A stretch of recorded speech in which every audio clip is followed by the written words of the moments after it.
It is now 12:10 and our next session is coming up on club coaching. This is going to be hosted by Dean Phillips. Dean Phillips is the outgoing Area 41 Director and the Club Growth Director elect. He is a part of the Society of Manufacturing Engineers and is the International Director. Longevity Industries, the President and Founder, oh my. Link Systems, Innovation Strategist and Sales Engineer. He's an author, technology expert, and an all-around super busy guy, and I definitely know this. Dean is going to be presenting today, Coaching, Be the Future, Get Back to Basics. Dean believes in you and your greatness. Dean, take it away. Everybody needs a little helping hand now and then. We have to find ways that, how are we going to do it? So how are we going to help each other? We have area directors, yes, we have district representatives, but we need to help each other at many cases, because when it comes right down to best practices, no one can tell you how to do things better than other people that have already gone through it. That's part of the role of a club coach. Let's do a little Jeff Foxworthy here.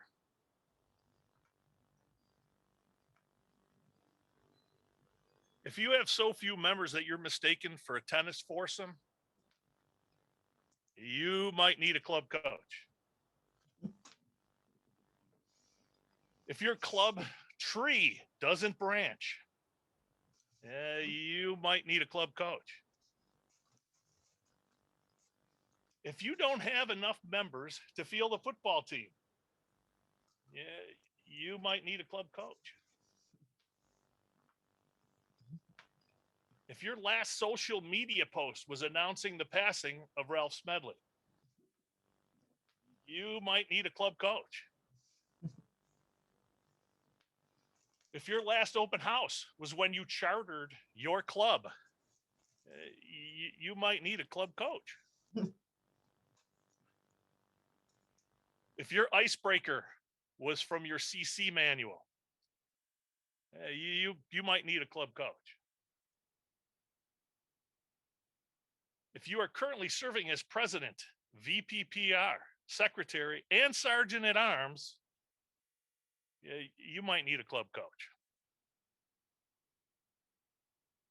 If you ever signed up to evaluate your own speech while you were timing yourself, you might need a club coach. If you've won best speaker again for the 5th week in a row, you might need a club coach.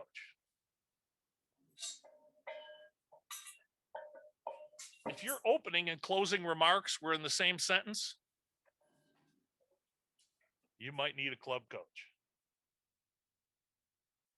Oh, hit the wrong button there. My apologies. Let's talk about numbers. 12. 12 is an incredibly important number. It's the number that if you have 12 or above, or if you have 13, you're in good shape. 12 or below, you probably need a club coach. I like Paul Arnold's comment that you are just the future distinguished club, if that's the case. 43 of our clubs, which it means 48% qualify for a club coach currently. That's pretty important when we actually look at it. Think about that in terms of what are we doing? Why is it that we're struggling with that?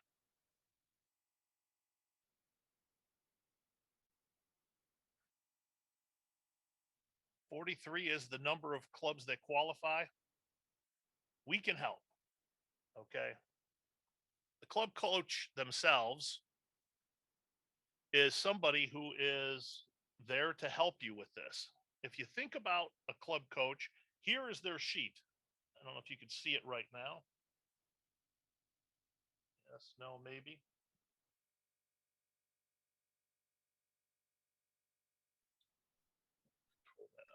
here is the club coach troubleshooting guide.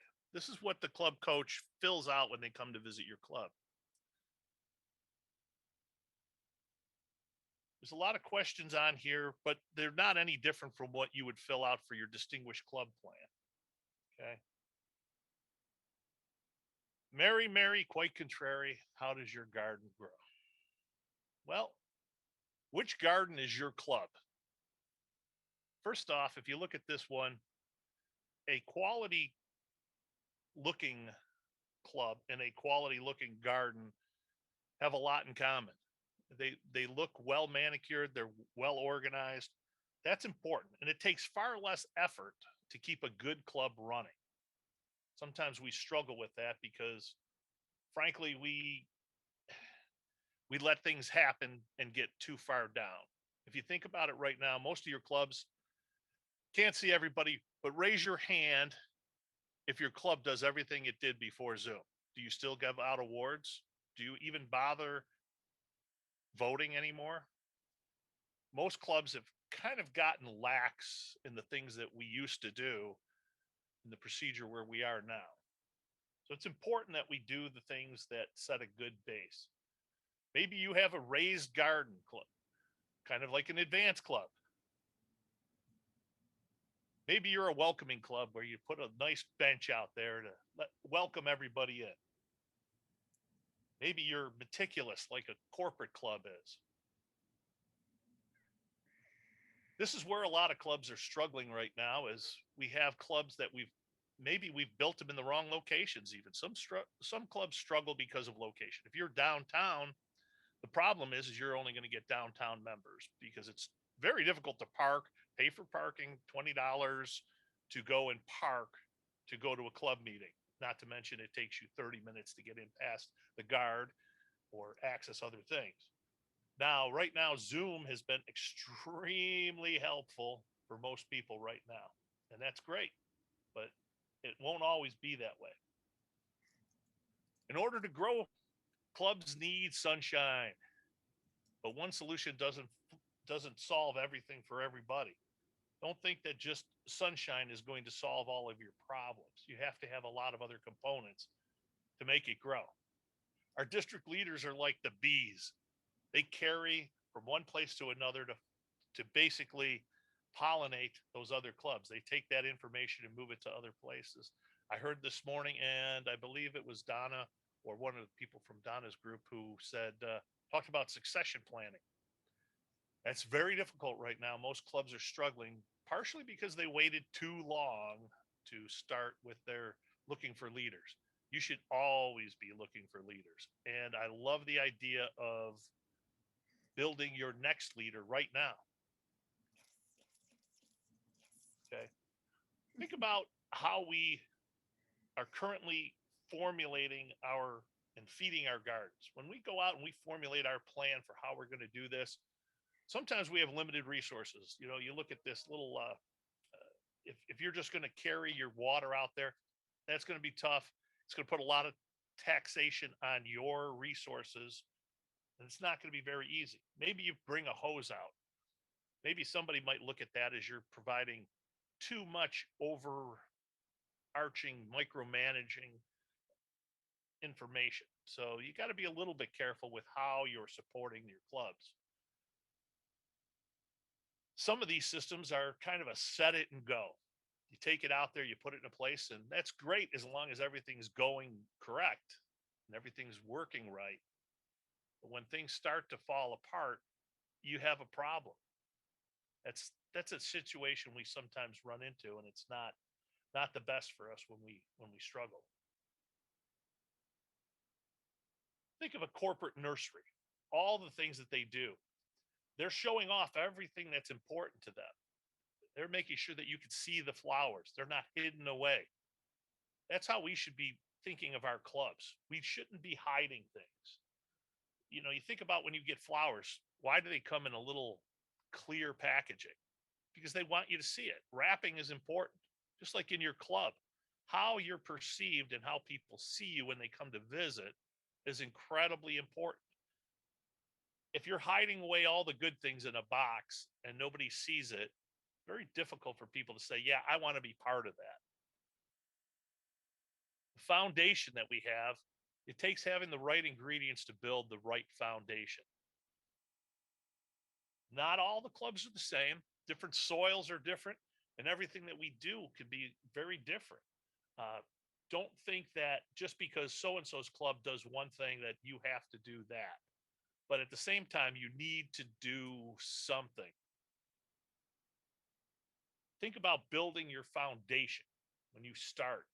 You know, anybody who's in Tennessee knows about clay soil. Not the best way to grow anything. It's horrible. So you got to mix in good soil and get the rocks out of there, because that's the other part of it. There's too many obstructions. And the same is true with our clubs. We have too many obstructions that we have from doing just the right things. We know what we need to do. It's not that we don't know what's important. People can tell us all the time what's important. And we can go through some of the things like the moments of truth, or perhaps going through something that like the distinguished club program and the club success manual. If you go through and develop your club success plan, I'm telling you right now, you will have the best chance to succeed. If you don't, you are setting yourself up for just being open to whatever the problems are. Sometimes there's outside influences. There's the wrong balance of takers to resources. Many clubs have this situation. Nobody wants to lead, but everybody wants to be in the club. Everybody wants to speak, but nobody wants to evaluate. These are all important aspects that are critical to what we need to do. We need to be good partners and good custodians of our resources in order to set ourselves up for the greatest success. Maybe our garden is damaged. Maybe we have a disease or some other situation that's driven us down to being at the low level that we're at. But don't think that that has to be the same forever. That's not the situation. We can find out by looking below that root level and finding out what the problems are. So let's think about this. How do we do this? First thing, evaluate. Too often we don't evaluate our clubs. We evaluate our speeches all the time, but do we evaluate our clubs? Far less, far less. Take a look at your club. Are you green and growing or ripe and rotted? There's only one state. You need to always be growing. If you're constantly going in that upward trajectory, that's fantastic. But if you, as soon as you stop growing, you're going to other way. Coach or club officer, who's to blame? Stop blaming people. You know, it's not somebody else's fault. It's everybody's fault for why we're not succeeding. We need to all work together to find a solution and work to fix it. Okay. Are you prepared for the battle of wills? If you think about it, I can guarantee you this. The solution for your club is not continuing doing what you've been doing. I can guarantee it. Because if you're not in that top percentile, I think we have 15 clubs who are over 20 members. That's a problem. If you can't get your membership goals in line, you can't receive any of the other awards. I know one club that is President's Distinguished, but they are not going to get that award this year because they didn't get their membership numbers in line. Not particularly the best news, but it's a reality. Okay. Process. When we think about process, anybody who's ever been in manufacturing or anything like that will tell you trust the process. That is what sets you up for success.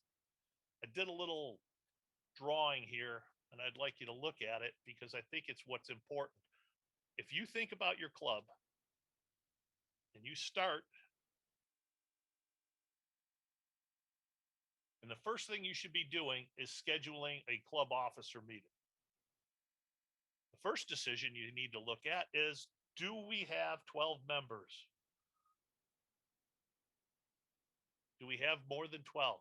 If we have more than 12, then let's look at getting, as Stacy mentioned it, a club ninja.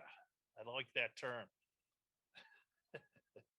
which is trying to help our successful clubs continue to be successful. However, if you are 12 or less, you are on this path. First, next decision you should make is you qualify for a club coach. So take advantage of this. Take advantage of it. Use your club coach. If you have not done the Moments of Truth, the Moments of Truth is a manual out there. And what it does is you make an evaluation of your club. You see what you're doing right, you see what you're doing wrong, and that will take you down this path. If you bring in a club coach, I can assure you this will be the first thing that they mention to you about. They will mention to you about, what do I need to do to continue to be a successful club? Well, first thing, complete the Moments of Truth. If you've done that, then the next thing you should be doing is completing your club success plan. If you've done these two things and you're still below 12, then you probably should contact me, the club growth director, or contact, which is Laura, if she's out there. Laura, wave to everybody. Laura Kraft is here to help us with club quality. Well, that is an incredible aspect that we need to look at of getting you a club coach, but we need to know it, and you have to ask for it. Don't make us come and ask you, do you need a club coach? If you've qualified because you have 12 members or less, you qualify. But go ahead and do your work, do your homework so that you're ready, because the first thing they're going to ask you is those two things. Okay? And for club coaches, guess what you should ask when you become a club coach? Those two things. Okay? Do you want or need to be a club sponsor, mentor, coach? Yes. If you're planning to get your DTM, you need to do that. Here you are. You need to have a club coach. Now, a lot of people would like to go the easy route of being a club sponsor. Not every place is in every division is going to have a club that's going to start this year. So becoming a club sponsor does not automatically guarantee you that route. So think about things like Speechcraft or youth leadership. And being a club mentor is great, but if we don't have a club for you to join to do that, then you may be waiting a while. A club coach, you could start tomorrow. The other thing is, don't think you can only do one thing. If you want to be a club coach, we can get you a club. I guarantee it. If you're waiting for a club mentor, you may be waiting a while. I'm just saying that depends on the clubs that we have and how many we can get going here. This is another version of the same sheet here, but the same leadership is required. This is just a different picture for that. Do you want a club coach or a club ninja? Yes, you should. You should want to have as many people help you succeed as possible. That means reaching out to your area directors, reach out to me and help us help you to get to the best position possible. Here are some of the things that you should look at of why you should want to be a club coach. Okay. It helps you with your team building skills. Yes. It helps you be a better leader. Yes. It'll help you learn more about Toastmasters. You will be far more of a resource to people if you do this. So I highly encourage everybody to do that.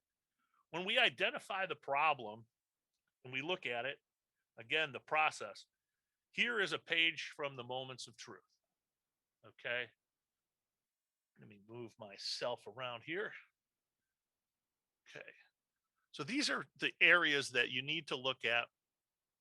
First impressions, the membership orientation. Are people doing that? Those are internal things that you do with your club. Okay. Are you doing them? Are you doing them right now?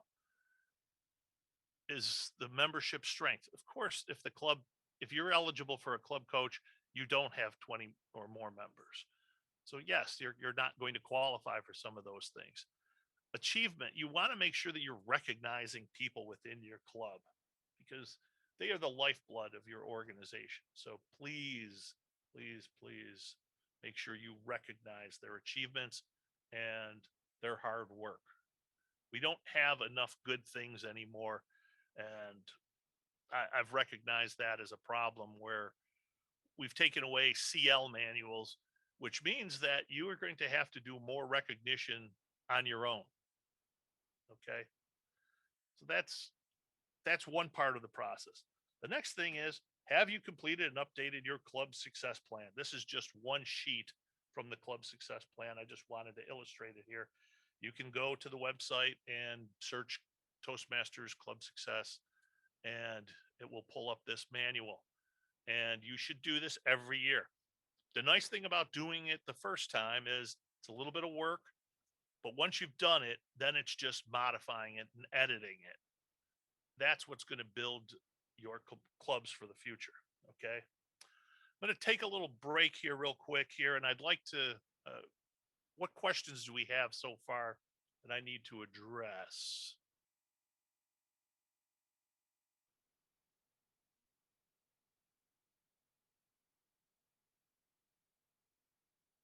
I don't hear anybody. Bert, Nick. Oh, yeah, I have a question. Yes. We are I think my husband Steve is I'm Lou Ann Christie and he's Steve Christie. Yes, Lou. We were asked to fill some roles with a new club. In this case, it's the UT engineering department. It's a very specialized club with scholarships paid by a former Toastmaster member a long time ago. And I believe I'm classified mentor, and I believe Paul Arnholt was something, and I believe my husband finished his ETM, and it was a sponsorship. But they are just so new, and they almost totally change every year due to their graduates. It's only a couple of years old, but we love them and they are letting us stay with them. And I think we're into almost 2 years. And what I want to know is we wanting to stay with them and they want us to stay with them, but they want to be the school connection wants them to develop themselves for their personal skills for engineering. And I've been aware, how do we balance this so that we don't become old hat, but we're there for keeping it Toastmasters as Toastmasters, so the quality is there. And then when do we move on and they call in someone else? And if we stay more than, though I think it was a required 6 months, can we reapply and continue working with that same club when it's under 12? I just want to know the duration and when is one effective. And as long as you're effective, that counts, and you can keep getting so-called credit. We're not working for credit, but I just want to get that balance in my own mind. How long does a person keep staying coaching or mentoring because you built a good relationship and it's effective for both sides? Thank you, Luann. The first thing I would say is, as a mentor, you're responsible to be there for 6 months. If you're a club coach, you're there till they get to distinguished. And that might take a year, it might take 2 years. And I know that's why a lot of people are reluctant to join for that reason. I believe when you look at being a club coach, it's much like dating. You don't have to say yes and marry them right away. If you go there and you find that the club is not interested in their success and they're not interested in doing the things that are required, then you don't have to say, yes, I want to be a club coach for you. You have to look at them and be honest. Again, that goes back to the moments of truth. Is what is our outcome? What are we trying to do? What's important? And do the club leaders want to work towards success? That's why I did that chart, is because I truly believe that you got to make it, the club has to make a decision. We want to look and we want to get better. That's step one. And then if you've done that and you're still struggling and you have 12 or less, then start looking at the moments of truth. And you have to be honest with yourself and say, is this where we're going to be? And what are our problems? Then from there, you can look at your club success plan and start formulating a solution. If you're unable to do it just on yourself, or you need some outside advice, that's where the club coach comes in.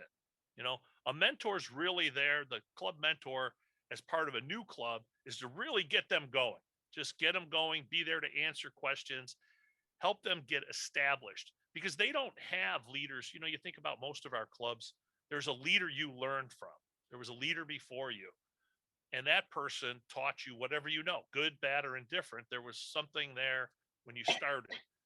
And that's where mentors really have to be that person, because they don't have that. Those clubs start with 20 members who are completely inexperienced usually, and that could be a real challenge. Now, I've been involved with like the technology schools, because I'm part of the SME, Society of Manufacturing Engineers, and I can tell you they operate a little different, because whenever you're dealing with schools, one of the problems is turnover. Every few years, most of them don't join in their first year, which means you're only going to get them for 2 or 3 years, and you're going to be changing over leadership all the time, and you don't have anybody that's stable there that always keeps them. So if you can be that person for them, that would be great. But just understand that that school is always going to be in a state of flux.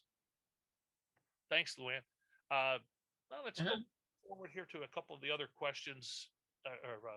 What is the qualification for this? I want you to look at this, and I want you to tell me, or just put down in the chat, what you think is the most important. Which of these 10 is the most important?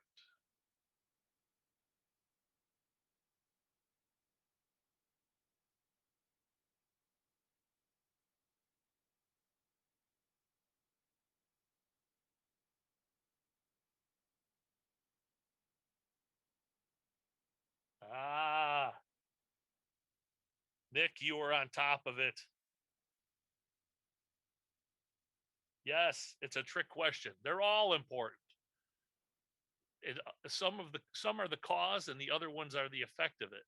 If you have a club that struggles with getting anybody to speak or to progress in their educational goal side, they're the people that are going to come there and visit are going to say, why would I join this club?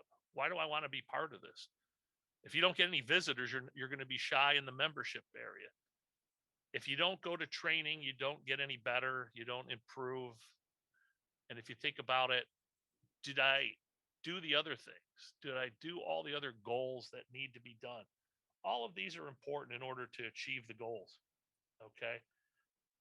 Does your club need a club coach? What I would ask you to do is, if you want a club coach, contact me or put it in the chat. Preferably just contact me, and I would love to reach out to you and find you somebody.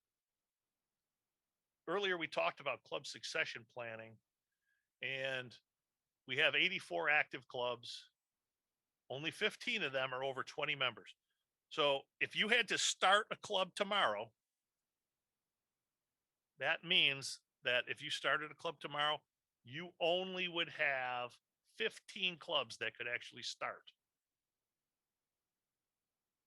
That's pretty significant when you think about it, because if we don't have the number of clubs that we can actually support and say would be clubs tomorrow, that's pretty tough. Now we have some plans, and we're going to kind of talk about that a little bit later, for those 13 to 19, and some plans for the people that are over 20. But the 43, are all eligible for club coaches, and we should really work to find them a club coach so that they can have the support they need to get to that next level. Maybe you're in the 20 plus range, then we can get you a consultant. That's our goal, is to find you a consultant. Or if we have 13 to 19, we'd like to get you an advisor. Those are kind of the titles that we've been working with.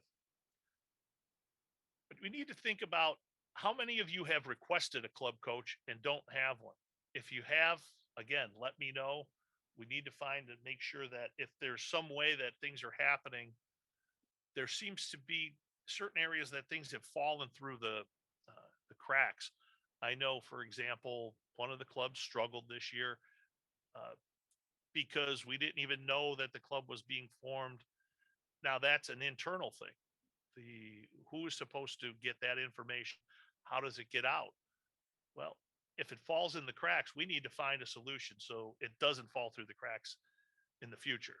So we need to look at all of the process, how it goes from A to Z. We had Lance Miller on, and if you have not watched the Mentor Monday, please go to the Mentor Mondays on the District 63 YouTube page. The District 63 YouTube page has all the videos from the Mentor Mondays that we recorded. Lance Miller said, you have events until you fix the problem. Okay. So if you have an open house, think about having an open house to try and help you with your low membership. What happens if you didn't get enough members with that open house? You do it again, and you do it again. You do it again. You have a speech craft, and you do it again until you get to that number. You don't stop because it didn't work. I had a Taekwondo instructor used to say, if somebody grabs you and you push them and that doesn't get you away from them, what do? You do something else. You keep doing things until you get away. You don't stop. And that's how you should be thinking of this when you're thinking about your club. What do? You have to have a solution. You need to keep working towards finding that solution. All right. What are some of the biggest challenges that you have? Is it membership, engagement, leadership, training? What is your biggest challenge you feel you have? Please post those in the chat. I'd like to see what your ideas of where you think you struggle the most in.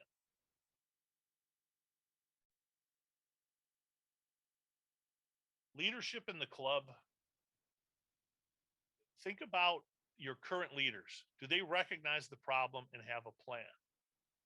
Have they filled out the club success plan, the moments of truth? And are the club leaders willing to do this? This is for the club coaches. Are they willing to do that? And if you're one of those leaders, you have to think about that for yourself. Are we willing to do what it takes to be successful? Or are we just happy with 8 or 10 people? There's plenty of clubs that are happy with the numbers they have. And if somebody were to show up, they wouldn't turn them away, but they're not actively finding ways to go recruit. We have to look at ourselves and say, do we really want to improve? Sometimes that's what we do. Last year's problem was membership. All clubs just about struggled with membership.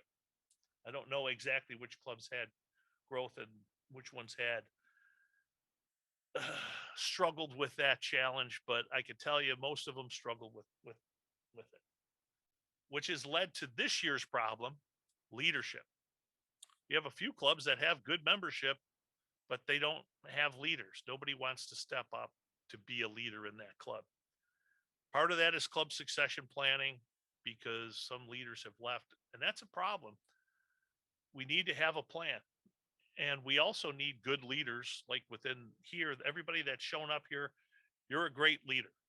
And you should be very happy with your progress as a leader just by being here.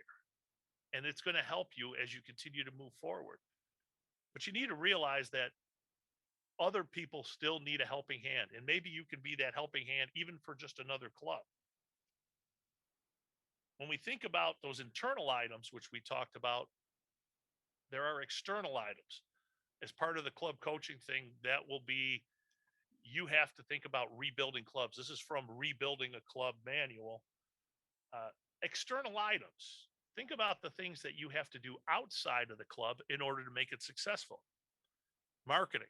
How do you reach other people? We have a bad habit, most of the clubs do, of only preaching to the choir, so to speak. How do we get our message out? Well, we send them an email. Well, what if they're not on our email list? I don't know. You know, maybe we post it on our Facebook page. Well, who do you let be on that Facebook page? Just members. Okay. You're not going to reach any new audience with that approach.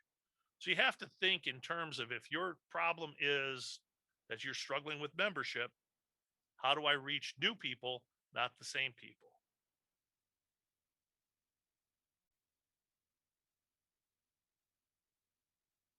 If you do what you've always done, you'll get what you always got. Okay, Tony Robbins says that. Wrong. That is not true. It couldn't be more wrong. Because if you continue to do what you always have done, you will not always get what you've always got. It will be diminishing returns. So if you think you're going to keep doing what you've always done and you think you're going to continue to have 12 members, you're wrong. You're going to continue to have less members. Insanity is doing the same thing over and over again, expecting different results. There are diminishing returns we have by doing the same thing over and over again. This year was an incredibly disruptive year. So what are you going to do different?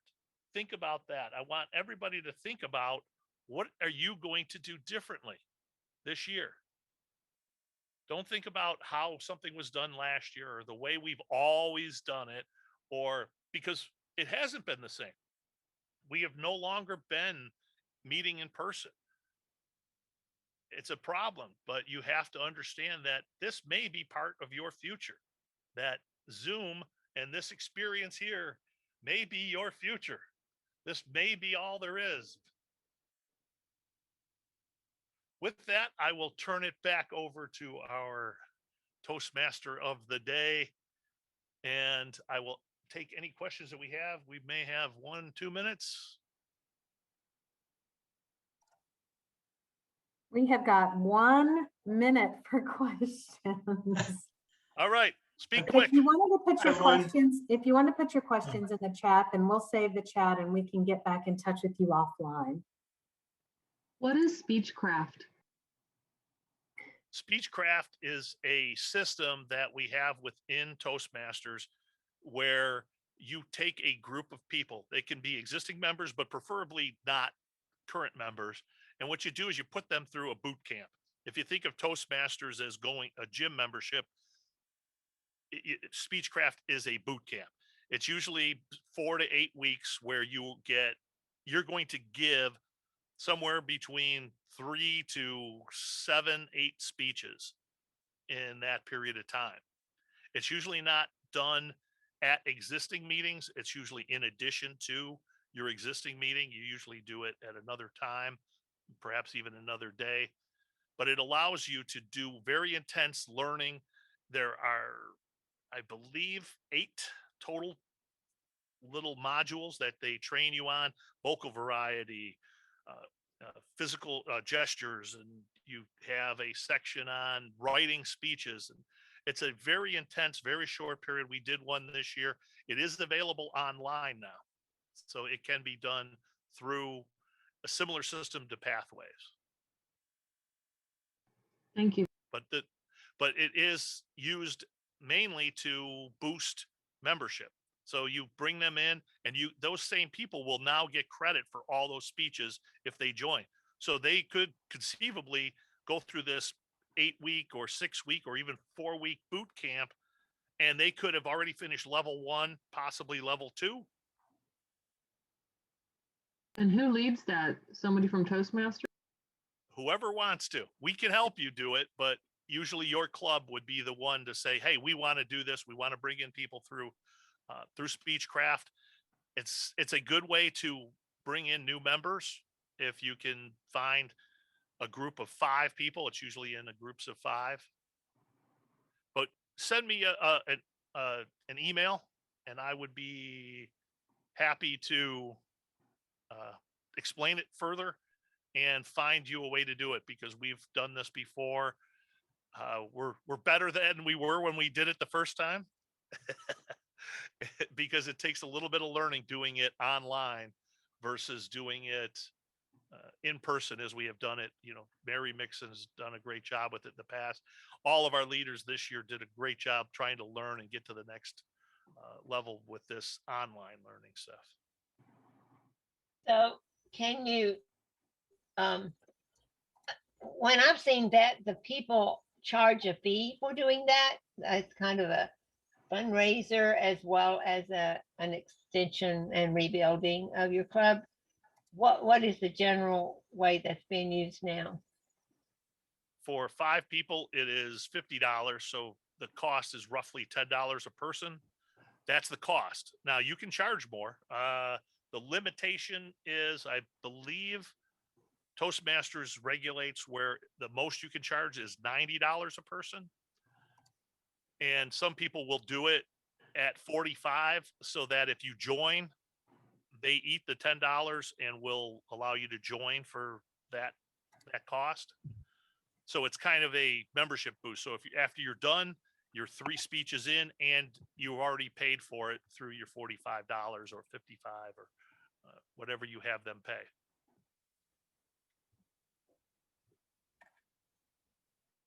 And that's on, it's, you can find it in the pathways. It's Or you have separate to from look some- pathways. It's separate from pathways, but it is like pathways. The same company that provides pathways to Toastmasters provides this. It's Cornerstone or something like that, but that's neither but here you nor have, there. If you have to look at some other source, and what would that address be? Toastmasters, if you just search Toastmasters Speechcraft, it will come up. Okay. And so those, the people are on a similar thing to a path, and so when you get finished, they can just put that in as their training, and they can get credit for it since they joined the club, or not? How does that Correct. work mechanically? How does that work mechanically? When they're, well, it can be transferred over. Headquarters has to transfer it over to the club when they join Okay. the club. Okay, thanks. Okay, well, thank you so much, Kristen? Dean, for your presentation on club coaching. We certainly do appreciate it. Nick, I wanted to say a word regarding those clubs that are kind of scared to ask for a coach. Have the area directors go in, or division directors, and ask. It is okay. If you want a club coach, you have 12 or fewer members, and you're a little embarrassed to ask, maybe the area director will ask you first, and it's okay to say yes. It is. Now, we need club coaches to step up also, and we'll be talking about that probably at a later time. Okay, it's 12:54. Now we have a 6-minute break instead of a 10-minute break, and at 1 o'clock, we are going to round this up with Don Biddick talking about club quality. It's going to be an awesome presentation.